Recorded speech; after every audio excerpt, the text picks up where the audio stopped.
माझ्या आयुष्यात सुख कधी येईल, मला अपेक्षित धनलाभ कसा आणि कधी होईल, हेच सुरू आहे ना डोक्यात. आज तुला या कायम पडलेल्या प्रश्नांची उत्तरं देतो बघ. शांतपणे ऐक आणि आचरणात मात्र नक्की आण. आता सुख म्हणजे नेमकं काय रे, सांगू शकतोस? आता तू म्हणशील हो, सुख म्हणजे पैसा, कारण पैशांशिवाय या जगातली पानं हलतच नाहीत ना मुळे. हो ना? आता तो कसा कमवायचा हे सुद्धा सांगतो. पण अरे वेड्या, आज तू एक सरळ आयुष्य जगतोयस. तुझ्या डोक्यावर छप्पर आहे, वेळेला दोन घास आहेत, सोबत कुटुंब आहे. बरं, अंथरुणावर पडलास की लगेच झोपतोस, हे सुद्धा सुखच आहे, हे विसरतोस.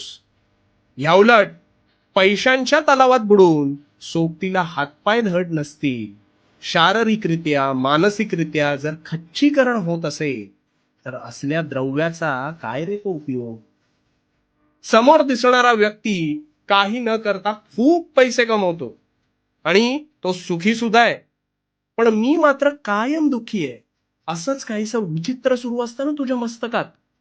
नेहमी लक्षात ठेव, दुरून डोंगर साजरे असतात. आता या बाबतीत एक गोष्ट तुला सांगतो. एकदा एका श्रीमंत आणि अपंग मुलाला त्याची आई आधुनिक चाकाच्या खुर्चीवरून बागेत फिरायला घेऊन गेली. आता तिथे एक गरीब मुलगा उड्या मारत होता, झोके घेत होता, आनंदी होता. अपंग मुलाला त्या मुलाकडे पाहून वाटलं, अरे किती सुखी आहे हा, स्वतःच्या पायांवर बागडू शकतो. आणि त्याच वेळी त्या गरीब मुलाने अपंग मुलाला पाहिलं आणि त्याला वाटलं, अरे किती आयुष्य आरामात जगतोय हा आयुष्य, काहीच करायला नको. आता यातून काय समजलास? नुसता पैसा असला म्हणजे माणूस सुखी असेल असं कधीच होत नाही. समाधानी तर खरा गरीब मुलगा होता, जो शारीरिकरित्या मानसिकरित्या सक्षम असल्याने त्याला स्वतःच्या पायांवर उभं राहता येत होतं. त्यामुळे आजपासून स्वतःची तुलना इतरांसोबत करणं पूर्णपणे बंद करायचं. तुला आवडणाऱ्या गोष्टीत न घाबरता प्रामाणिकपणे आतोनात मेहनत करून स्वतःला झोकून तर बघ. बघ, तुझ्या झोळीत सुद्धा समाधानाने कष्टाने पैशांचा पाऊस नक्की पडेल.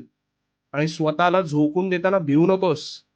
पडलास तर पुन्हा उभा राहा, हेच तुझी कसोटी आहे. आणि म्हणून भिवू नकोस. भिवू नकोस, कारण मी तुझ्या पाठीशी आहे. भिवू नकोस, मी तुझ्या पाठीशी आहे.